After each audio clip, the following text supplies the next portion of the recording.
এবারে আমার নতুন কাব্যগ্রন্থ ফাঁসির মঞ্চে পূর্ণিমা চাঁদ থেকে একটি কবিতা পাঠ করছি। কবিতার নাম কেউ একজন রোদ হবে।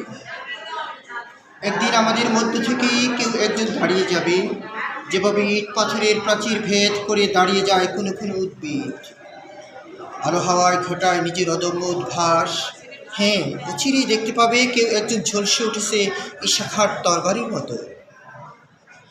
মানসিংহদের অভিভূত করে দিয়েছে মহানুভবতার পরাকাষ্ঠায়।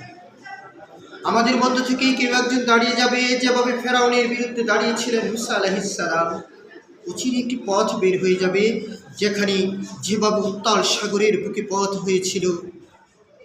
অচিরে কেউ একজন হাসান বিন সাবিতের কলমের মতো শানিত হয়ে উঠবে, কাব্যিক কারুকাজে কলজে ঝাঁঝরা করে দেবে অন্যায় অসত্যের।